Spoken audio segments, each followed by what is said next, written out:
Moving on now, fears that the United States might be heading towards a recession grew on Wednesday when the U.S. Federal Reserve boss Jerome Powell cautioned that aggressive interest hikes meant to cool soaring inflation could eventually trigger a recession. Now, Powell made the comments in a testimony before the Congress, closely watched by investors and analysts. He also said that the world's largest economy faces an uncertain global environment and could further see inflation surprises. Perspective that if interest rates go too high, too fast, it could drive us into a recession?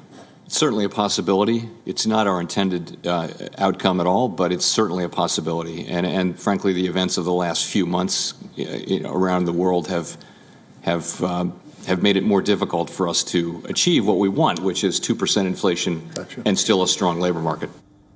Now, this admittance comes after the United States Central Bank last week sharply increased interest rates and promised more similar moves in order to combat rising costs of living. The world's most powerful central bank is facing criticism that it was too slow to change the economy, which benefited from a flood of federal government stimulus. While the U.S. economy recovered fairly quickly from the COVID pandemic, transport and supply chain issues in parts of the world has remained a challenge. This has fueled inflation, which got dramatically worse. It only worsened after Russia invaded Ukraine in late February, and Western nations reacted by imposing stiff sanctions on Moscow. This sent food and fuel prices soaring. Powell, however, pointed out that inflation, it's a global issue, not unique to the United States.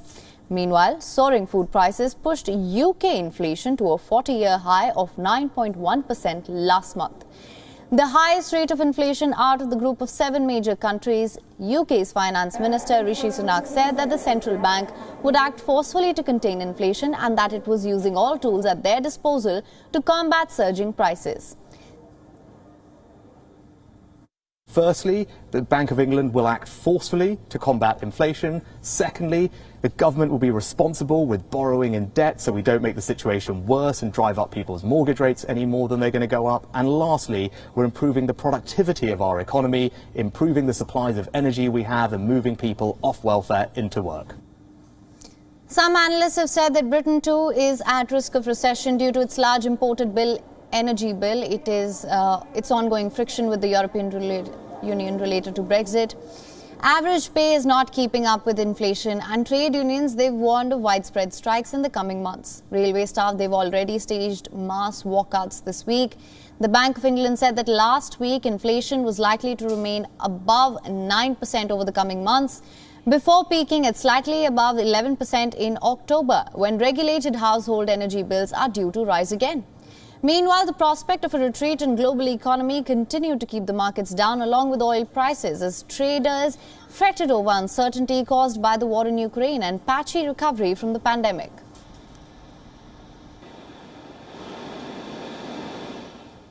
And our London correspondent, Lara Markinisha Wood, tried to gauge the sentiment by speaking to business owners in a market in the centre of the British capital. Let's take a look. This is a very busy market area of London. It's a place people come out every day to get their lunches from these stalls that line the sides of this road called Leather Lane.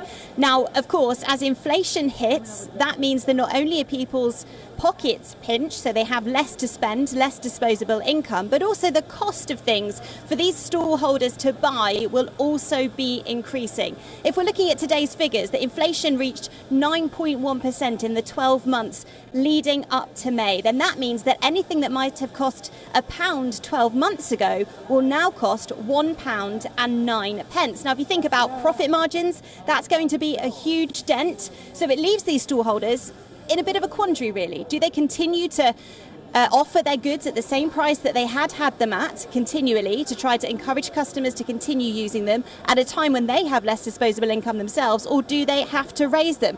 We have been speaking here to Louise. She is the owner of the flower stall here on Leather Lane. Now, Louise, of course, we've been looking at inflation today. The cost of the likes of bread and meat are going up, but you're selling flowers. Have you noticed anything different in terms of costs for you lately? Yes, there is an increase in costs, but it's understandable because the cost of fuel means the transit of bringing the flowers over, because a lot of the stuff does come from Holland, so that's going to increase the price anyway.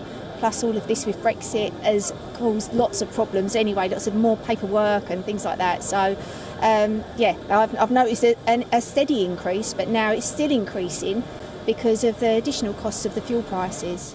And how does that affect the way that you price things on your stall then? Do you think you might have to raise your prices? And how do you think the customers will react to that? Because obviously they're facing similar issues as well, aren't they?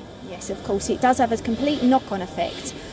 So some things you can increase slightly, but people are used to paying. They come to a market because they think it's going to be competitive, and you try your best to be. So no matter what, it really affects your price margins. So yes, mine have dropped, but so is most people's down here. The price, you've got a lot of food stalls down here, so the price of meat, as you've just said, has gone up. They haven't all increased their prices, so they're also taking a cut. It's just how things are at the moment. It's not looking good.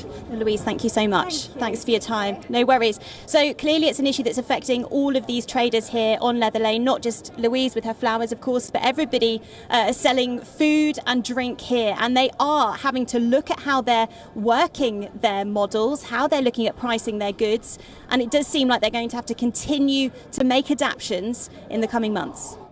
WION is now available in your country. Download the app now. Get all the news on the move.